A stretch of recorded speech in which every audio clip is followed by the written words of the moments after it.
The next award in the category of spiritual and social leadership for this year goes to Acharya Prashant ji. From Prashant Advait Foundation, Acharya Prashant obtained his B.Tech in the year of 1999 and MBA from IIM Ahmedabad in the year 2003. A visionary leader and spiritual teacher, Acharya Prashant has awakened millions through his advocacy of wisdom, ethical living and inner transformation. He has revived Vedantic wisdom for the modern world through the Prashant Advait Foundation with 160 plus best-selling books and transformative teachings that integrate Indian philosophy with global thought traditions. His work spans environmental advocacy, compassionate living and ethical reform, earning him PETA's Most Influential Vegan Award in 2022. Most importantly, with over 55 million YouTube followers and influence across premier institutions worldwide, he is regarded as the world's most followed wisdom leader. I'm so grateful I discovered him during COVID times. So please come and share a few words to our audience.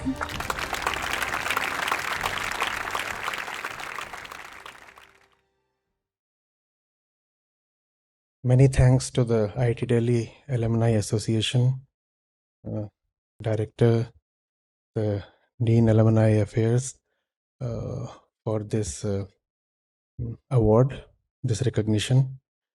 And most of all, I would want to thank the Institute through a very small incident that I just got reminded of, and that will tell how much I stand indebted to IIT Delhi when it comes to doing what I could do the little bit and being where I am today. You know, the last award I got here was when I was sitting in that corner.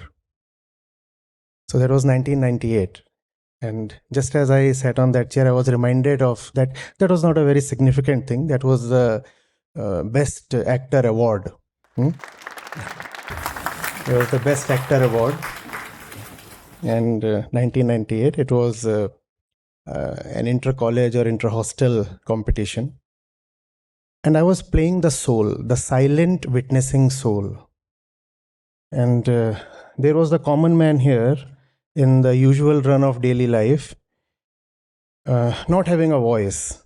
There was an entire activity happening here, entire universe happening here, and I was not supposed to utter a word. I was sitting there in the corner.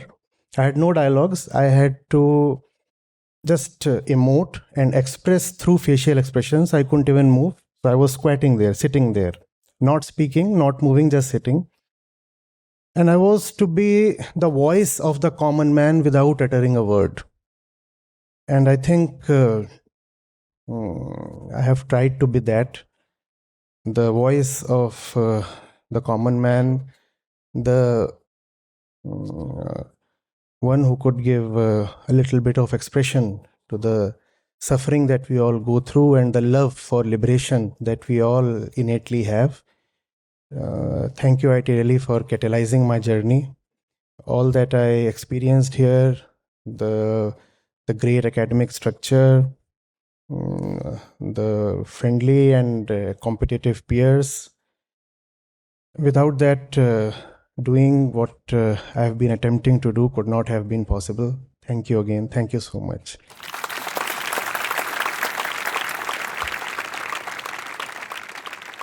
Thank you Acharya ji.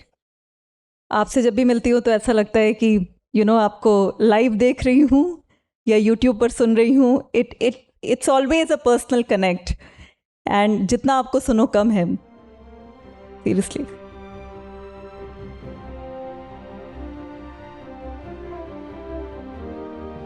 I thank Acharya Prashant for being with us today. I think he has to leave. Thank you so much, Acharya ji, for being with us today.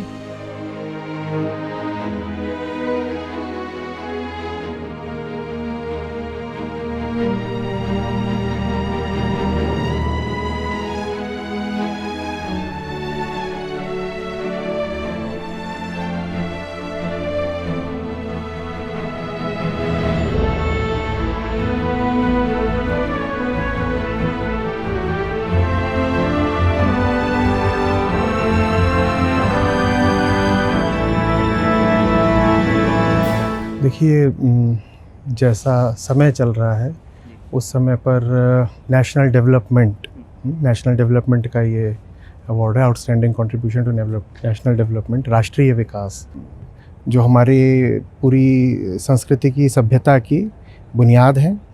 और उन्हीं को आम लोगों में लाने के लिए हमारा पूरा गीता शिक्षण कार्यक्रम है और वेदांत को पढ़ा रहे हैं।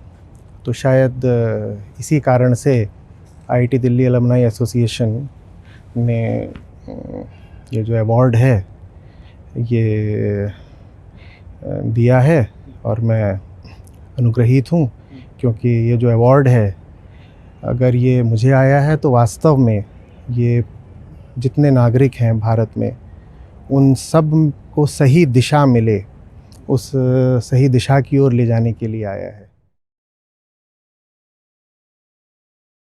नमस्कार, बहुत बहुत स्वागत है आपका एनडीटीवी की एक विशेष पेशकश में। और आज हमारे साथ जो विशिष्ट व्यक्ति हमारे साथ चर्चा करने के लिए हैं, उनका इंट्रोडक्शन 2-4 शब्दों में देना थोड़ा मुश्किल काम ज़रूर है, क्योंकि फ़िलहाल उनको काफ़ी सारे लोग उनके जो चैनल में जिस तरह से वो बात करते हैं, यूट्यूब में जिस तरह से वो बात करते हैं, उससे भी जानते होंगे। लेकिन एक लाइफ लॉन्ग गीता और वेदांत के स्टूडेंट के तौर पर अगर मैं आपको प्रस्तुत करूं, और उनको अगर मैं साथ ही साथ एक ऑथर, एक फिलोसोफर के तौर पे प्रस्तुत करूं, तो शायद आप बड़े अच्छे से पहचान पाएंगे। हमारे साथ आचार्य प्रशांत जी हैं। बहुत बहुत शुक्रिया हमें समय देने के लिए। मैं सबसे पहले जब मैं यहाँ पे आ रहा था तो मुझे बताया गया कि अभी, बिकॉज अगर आप में वैसे ही शायद ही कोई हो जिसको ये पता ना हो कि आप IIT IIM एलुमनाई हैं, तो IIT दिल्ली अलुमनाई एसोसिएशन ने आपको एक अवार्ड दिया। अभी काफ़ी महत्वपूर्ण अवार्ड है। आपसे पहले जिन लोगों की लिस्ट में उसका नाम आता है, बहुत बड़े बड़े लोग हैं। राष्ट्रीय विकास में उत्कृष्ट योगदान का आपको पुरस्कार से नवाजा गया। तो मुझे लगा कि आज की चर्चा जो है वो इन्हीं कुछ शब्दों के इर्द गिर्द शुरू करते हैं। सबसे पहले कॉन्ग्रेचुलेशंस आपको इस अवार्ड के लिए। दूसरा, मैं आपसे जानना चाहूँगा कि राष्ट्रीय विकास, नेशन डेवलपमेंट, राष्ट्रीय विकास होता क्या है? क्या सिर्फ GDP कहीं पहुंचना, ट्रिलियंस में आपकी इकोनॉमी पहुंचना, उससे लेबल लग जाता है विकसित देश, विकासशील देश या गरीब देश? या उसके लिए लोगों का एक आत्मचिंतन, आत्ममंथन, उनका खुद का एक सेल्फ डेवलपमेंट भी इंपॉर्टेंट होता है किसी देश को विकसित होने के लिए? देखिए, सबसे पहले तो हम जितनी भी बातें करें वो सब इंसानों के लिए हैं।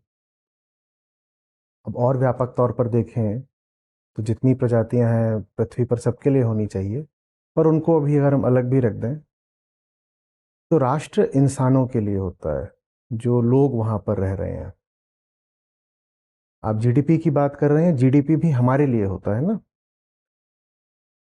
तो जो कुछ भी है जिसको हम वृद्धि का, ग्रोथ का सूचक मानते हैं, वो मुझे बेहतरी दे रहा है कि नहीं दे रहा है, इससे विकास निर्धारित होता है। बाहर बाहर जो चीजें चल रही हैं उनको हम बोल देते हैं ग्रोथ, वृद्धि। और उस वृद्धि का भीतरी तौर पर मुझ पर क्या असर पड़ रहा है वो कहलाता है विकास। वरना ऐसा बिल्कुल हो सकता है कि ग्रोथ है बहुत, पर डेवलपमेंट नहीं है। इस अवार्ड का भी नाम ग्रोथ नहीं है, डेवलपमेंट अवार्ड है ना, outstanding contribution to national development. ये बिल्कुल हो सकता है कि बाहर बहुत सारी चीज़ें हो गई हैं, ये वो, लेकिन मुझे पता ही नहीं कि उन चीज़ों से मुझे क्या मिलना है। मैं बस हो सकता है खुश हो रहा हूँ, या कि एक बहुत बड़ा समुदाय हो, समूह हो, वो खुश हो रहा हो कि बाहर इतना कुछ हो गया है, पर भीतरी तौर पर मैं अभी भी बिल्कुल अपरिपक्व हूँ और बेचैन हूँ और खोखला हूँ और डरा हुआ हूँ। तो ये बिल्कुल हो सकता है। तो हम जो कुछ भी करें जिंदगी में, उसका उद्देश्य मनुष्य होता है। मनुष्य भीतर से बेहतर हो पा रहा है कि नहीं हो पा रहा है। हम बाहर भी जो कुछ करें उसका उद्देश्य आंतरिक बेहतरी ही होता है। तो विकास माने कि मैं जिस अपूर्णता के साथ पैदा हुआ था, मैं जिस अंधेरे के साथ पैदा हुआ था, सभी होते हैं। बच्चा छोटा पैदा होता है तो वो तो बस ऐसे ही साधारण वृत्तियों का, जानवर जैसी पाशविक वृत्तियों का एक पुतला ही होता है। विकास का मतलब होता है कि मैं अपनी चेतना को ऊंचाइयां दे पाया कि नहीं, मैं भीतर के अपने सब बंधनों को काट पाया कि नहीं। और इस विकास के लिए ज़रूरी हो जाता है कि बाहर भी कुछ परिवर्तन करे जाएं। तो बाहर बाहर जो परिवर्तन होते हैं वो आखिरी चीज़ नहीं होते, उनको हम एन एंड इन देमसेल्व्स नहीं कह सकते। वो इसलिए है ताकि हम भीतर से ठीक हो पाएं। तो ये तो चीज़ हुई विकास की। दूसरा, आपने बड़ा सुंदर कहा कि राष्ट्र, राष्ट्र माने क्या।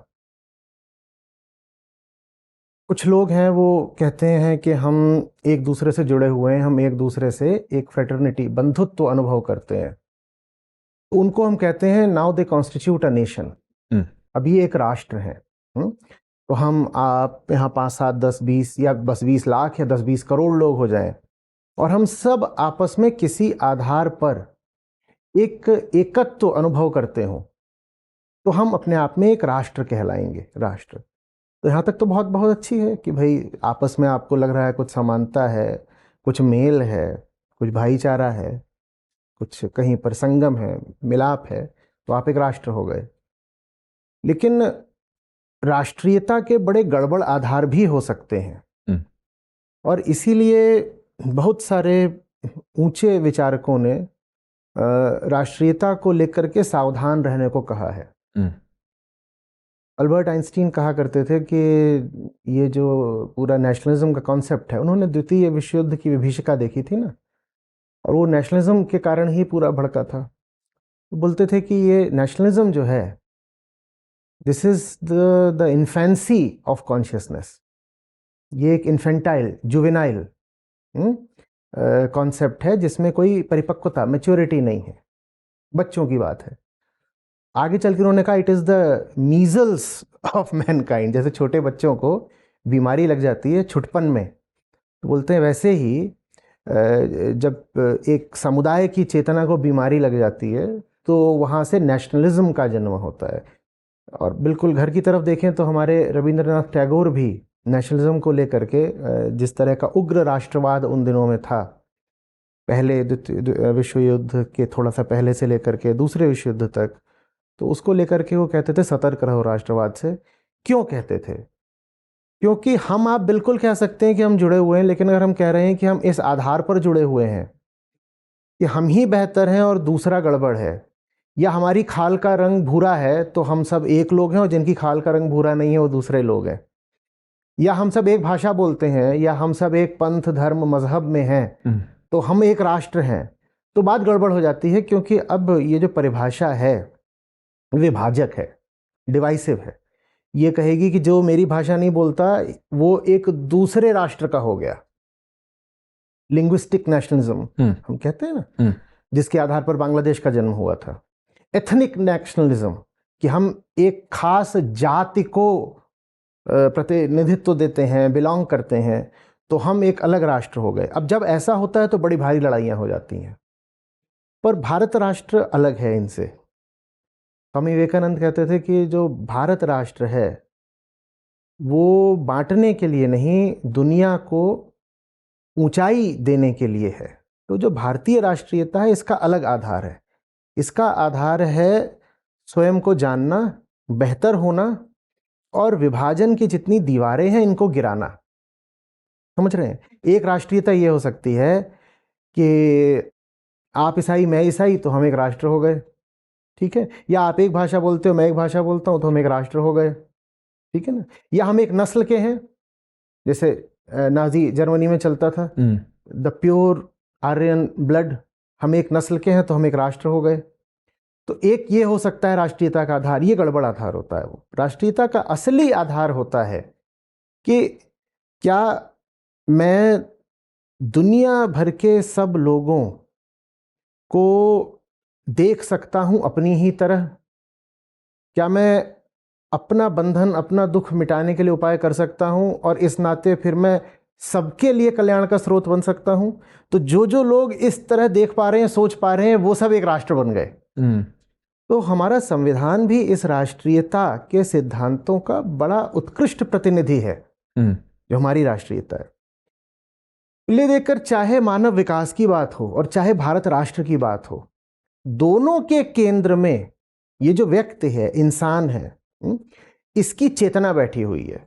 हम भीतर से बेहतर हो पाए, हमारे भीतर जो एनिमलिस्टिक टेंडेंसीज होती हैं, दूसरे से छीन झपट लेना, दूसरे से ईर्ष्या रखना, नफरत रखना, वो सब हटें, तो फिर हम एक अच्छे राष्ट्र कहलाने के अधिकारी हुए।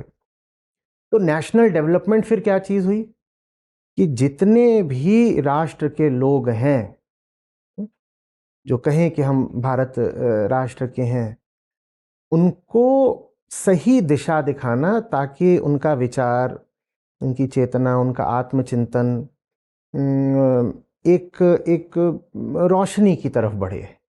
नहीं तो भीतर बहुत सारी अंधेरी गुफाएं होती हैं और रपटीली ढलानें होती हैं, उसमें फिसल जाना बहुत आसान है।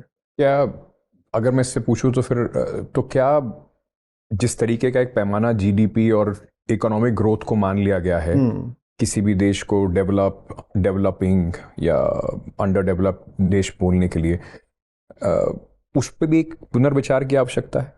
नहीं, देखिए, ये तो इकोनॉमिक्स भी साफ साफ कहती है कि ग्रोथ और डेवलपमेंट एक चीज़ तो होते नहीं। ये तो बहुत साधारण सा सिद्धांत है अर्थशास्त्र का भी। दिक्कत ये है कि जब हम एक बेहोश बहाव में होते हैं ना, तो हमें लगने लग जाता है कि ग्रोथ ही डेवलपमेंट है, और हम जीडीपी करते रहते हैं, जबकि जो ह्यूमन डेवलपमेंट इंडेक्स है, जीडीपी, उसका एक बहुत छोटा सा हिस्सा है।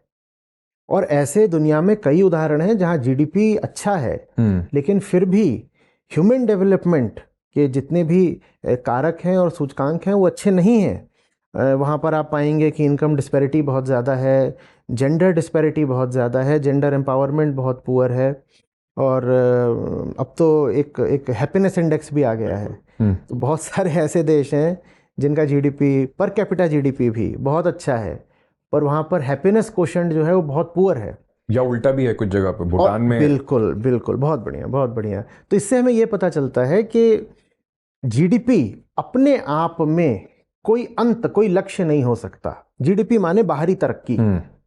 मेरी सड़क बन गई, मेरी फैक्ट्रियां ज़्यादा उत्पादन कर रही हैं, मैं ज़्यादा दुनिया के साथ व्यापार कर रहा हूँ, इन सबसे जीडीपी बढ़ता है। लेकिन ये अपने आप में अंत नहीं हो सकता। वो सब तभी तक अच्छा है जब तक उससे इंसान को लाभ हो रहा हो।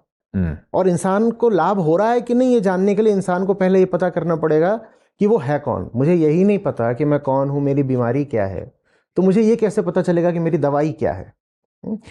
तो खुद को जानना, ये नज़रें जो लगातार बाहर को देखती रहती हैं, इनको खुद की ओर मोड़ना विकास की दिशा में पहला कदम है। क्योंकि अगर मुझे यही नहीं पता, फिर कह रहा हूँ, कि मेरे बंधन कहाँ हैं, तो मैं फिर मुक्ति की, आज़ादी की या स्वतंत्रता की ओर कैसे बढ़ सकता हूँ? तो इसलिए न तो राष्ट्रीयता पनप सकती है, अच्छी राष्ट्रीयता, सुंदर राष्ट्रीयता, न तो राष्ट्रीयता पनप सकती है, और न राष्ट्र का विकास हो सकता है जब तक हम इस इकाई, मनुष्य के तल पर, जो यूनिट है, द ह्यूमन बीइंग, उसके तल पर उसको बेहतर नहीं बनाते। तो राष्ट्र के विकास का सबसे अच्छा तरीका है राष्ट्र के लोगों को भीतरी तल पर बेहतर बनाना। तो क्या आपको लगता है कि उस जन चेतना में या लोगों को अपने ऊपर कम से कम खुद पर ध्यान देने में, अंदर देखने में, क्योंकि एक बड़ा मुश्किल काम होता है, और बहुत लोगों को जो आपसे बात करते होंगे या आपके सुनते हैं, उनको लगता है कि शायद उसमें आप उनकी मदद कर पाते हैं अपने खुद के अंदर देखने में, तो क्या आपको लगता है कि वो जो आपाधापी है एक ट्रेडिशनल सेंस में तरक्की की, उसमें पीछे छूटती जा रही है जन चेतना, खुद के अंदर देखना, खुद से सवाल पूछना? नहीं, देखिए, भीतर हमारे एक खोखलापन है, भीतर एक बेचैनी है, तभी तो हम बाहर भी इतना भागते हैं ना। जितना आदमी परेशान होता है, इतना वो बाहर की दिशा में भागता है। तो मैं ये नहीं कह रहा हूँ कि बाहर की दिशा भागना बंद करो, मैं तो कहता हूँ कि बाहर जिस दिशा में भाग रहे हो, पूछो अपने आप से कि क्या तुम्हें वहाँ वो मिल रहा है जो तुम चाहते हो। कहीं ऐसा तो नहीं कि भागते भागते तुम ये भूल ही गए हो कि भाग क्यों रहे हो, भाग अपनी खातिर रहे हो। Man is the end and measure of everything, है ना। हम जो भी कर रहे हैं अपने लिए ही कर रहे हैं, तो अपने लिए कर रहा हूँ, तो जो कर रहा हूँ उसमें से मुझे कुछ मिल भी रहा है क्या, ये पूछना बहुत ज़रूरी है।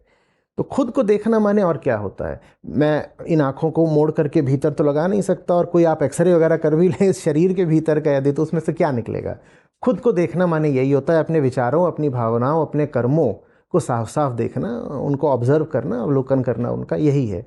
तो आप ऑफिस जा रहे हो, भागे जा रहे हो, कहते थोड़ा सा पूछना, ऑफिस जा रहे हो, समय लगा रहे हो, ऊर्जा लगा रहे हो, कब से करे जा रहे हो, आगे भी यही करने का इरादा है, मिल क्या रहा है? और हम ये नहीं कह रहे कुछ नहीं मिल रहा है, हम तो बस पूछ रहे हैं कि मिल क्या रहा है। एक बहुत मासूम सा सवाल है कि क्या मिल रहा है, और कुछ तो मिल ही रहा है। देखिए, आदमी को सैलरी मिलती है, पैसा मिलता है, पैसा भी ज़रूरी है।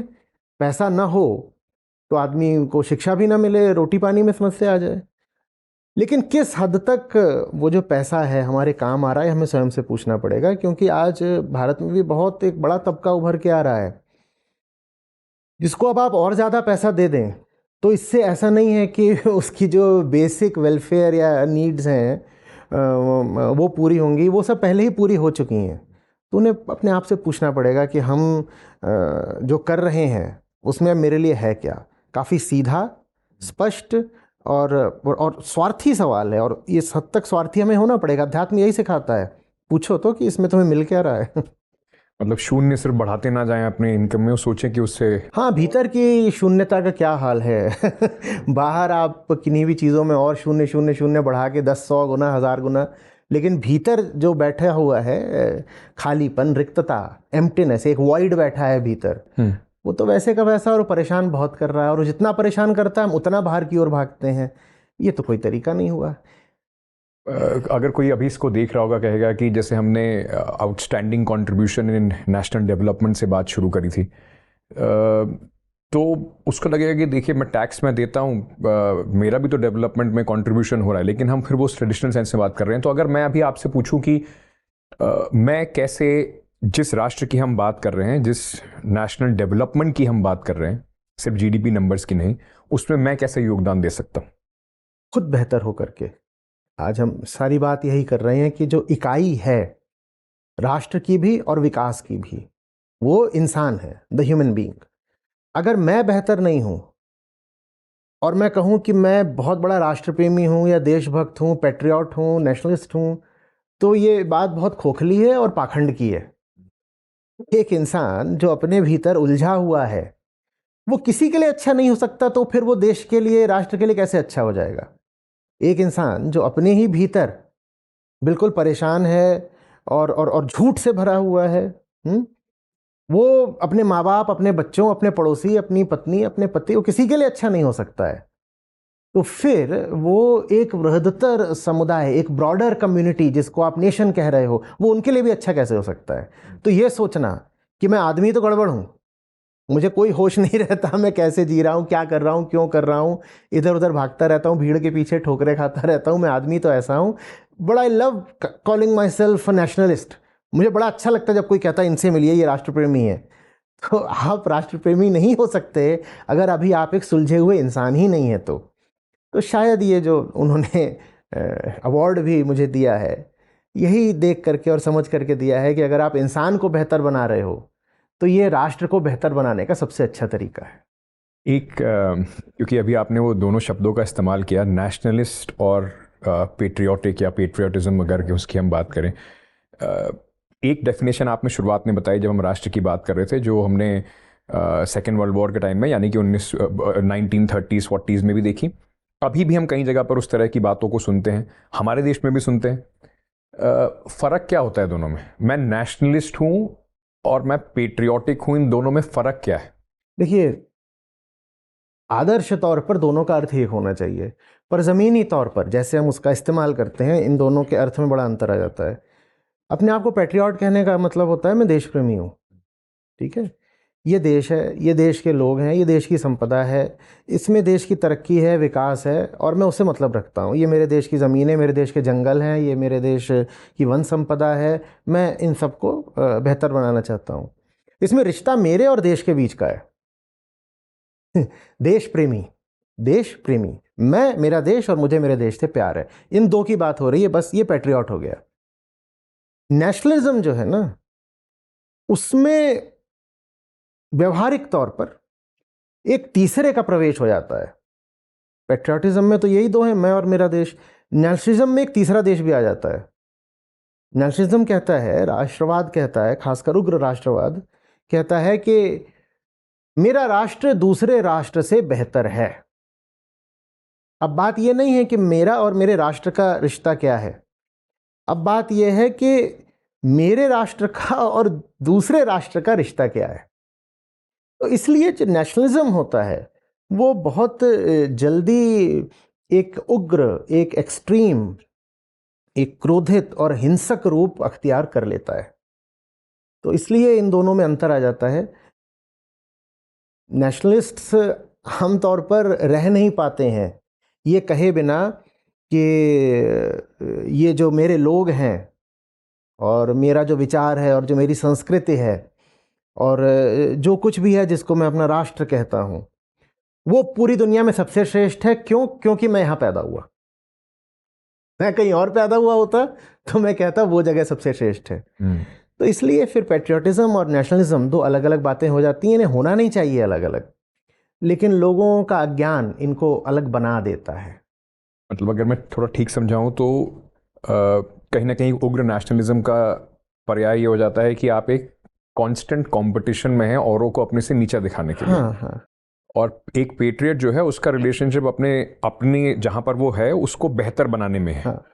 अगर मैं बिल्कुल मैं हूं और मेरा देश है और मुझे उसे बेहतर बनाना है। और बहुत ईमानदारी से मैं देखूंगा कि क्या रोक रहा है मेरे देश को तरक्की करने से। मैं बहुत ईमानदारी से देखूंगा कि मैं अपने आप को देश प्रेमी बोलता हूं, लेकिन क्या सचमुच मैं स्वयं को जानता हूं और अतः मैं देश के प्रति अपने कर्तव्य को जानता हूं। अगर मैं खुद को ही नहीं जानता तो मुझे ये भी नहीं पता कि मेरे बच्चे के प्रति क्या कर्तव्य है, मेरे पिता के प्रति क्या कर्तव्य है। मैं नहीं जान पाऊंगा। मैं किसी रटी रटाई चीज़ पर चल दूंगा, मुझे खुद कुछ नहीं पता होगा मौलिक तौर पर। तो उसी तरीके से जब तक इंसान को अपना ना पता हो, वो ये भी नहीं जानता कि देश से उसका रिश्ता क्या है। मैं और मेरे देश के बीच में हमारे मध्य एक प्रेम का रिश्ता हो जाए, ये देश प्रेम है, ये पैट्रियोटिज्म है। वहां पर यह आ जाए कि मेरी गाड़ी मेरे पड़ोसी की गाड़ी से ऊपर की है। हमारा यही रहता है ना। मेरा बच्चा मेरे मोहल्ले में सबसे बेहतर बच्चा है। अब भले ही उसकी टीचर ये ना मानती हो, उसका रिपोर्ट कार्ड ये ना मानता हो, पर सबको ये लगता है मेरा बच्चा है, भाई मेरा बच्चा है ना, तो मेरा बच्चा है तो बेस्ट होगा ही होगा। ये जो है ये कॉम्पिटिटिव नेशनलिज्म है, ये वायलेंट नेशनलिज्म है। और ये गड़बड़ चीज़ हो जाती है। फिर इसलिए आइंस्टीन हो चाहे रविन्द्रनाथ टैगोर हो, उन्होंने कहा सतर्क रहना। राष्ट्रवाद गड़बड़ हो सकता है, लेकिन ज़रूरी नहीं है कि गड़बड़ हो। जो भारतीय राष्ट्रवाद है, अगर उसके सही आधार को देखा जाए तो वो अध्यात्म है। यही बात स्वामी विवेकानंद ने कही थी, यही बात मैं कहता हूँ। और वेदांत के ही जो ऊंचे आदर्श हैं वो हमें हमारे संविधान में भी दिखाई देते हैं। तो जो इंडियन नेशन है उसके आधार में हिंसा नहीं है, उसके आधार में कंपटीशन नहीं है, उसके आधार में डोमिनेंस नहीं है, उसके आधार में कुछ और है। उसके आधार में है इंसान की भीतरी तरक्की। या इसी वजह से आपको लगता है कि भारत में इतनी विविधता होने के कारण भी हम एक अलग अलग भाषा के लोग, अलग अलग दिखने वाले लोग अपने आप को एक नेशनल सूत्र में बंधा हुआ देखते हैं। और जिस दिन ये जो हमारा भारत देश है, इसके एक हिस्से के लोग दूसरे हिस्से पर चढ़ना शुरू कर देंगे, उस दिन समझ लीजिए कि हमारी राष्ट्रीयता के आधार पर ही हमने फावड़ा चलाना शुरू कर दिया, उसको हथौड़े से गिराना शुरू कर दिया। क्योंकि हमारी राष्ट्रीयता का तो आधार ही बंधुत्व है। हमारा संविधान कहता है ना फ्रेटर्निटी, प्रियम्बल में बिल्कुल शुरू में ही आ जाता है, प्रस्तावना में। तो ये कहना कि मेरी भाषा किसी और की भाषा से बेहतर है, मेरी संस्कृति देश के अन्य लोगों की संस्कृति से बेहतर है, मेरी विचारधारा, मेरी जाति दूसरों की जाति से उच्चतर है, जो लोग ऐसा सोच रहे हैं वो कतई ना कहें कि वो राष्ट्र प्रेमी है। या कि जो कहते हैं कि मैं पुरुष हूं तो मैं किसी तरीके से स्त्रियों से कुछ मामलों में तो बेहतर हो ही गया, मैं उत्तर भारत का हूं, दक्षिण भारत से मैं ऊपर का हो गया, मैं दक्षिण का हूं तो मैं ऊपर का हूं, या कि उत्तर पूर्व के जो लोग हैं वो हमें हमारे जैसे नहीं लगते।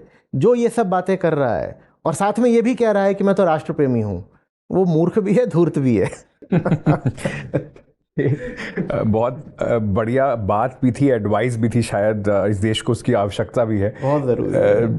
अंत में बिल्कुल, क्योंकि अब इसके समय के अब सेगमेंट का ख़त्म हो रहा है, मैं आपसे बस ये पूछना चाहूँगा कि एक जो इंडिविजुअल सेंस ऑफ अचीवमेंट होती है कुछ भी इस तरीके का मिलने पर, जैसे आपको अवार्ड मिला या किसी को और कुछ मिलता है, क्या वो कलेक्टिव भी हो सकता है? मतलब ये सिर्फ इसी में ना रुक जाए कि ये आचार्य प्रशांत को मिला है, एक इस तरह की भावना रहे कि देखिए वो देख पाए कि किस कारण से और क्यों और किस तरीके से इसको बाहर वो फैला पा रहे हैं। बहुत सुंदर बात, बहुत अच्छी बात। आचार्य प्रशांत को मिला ही नहीं है, मैं कोई नहीं हूं।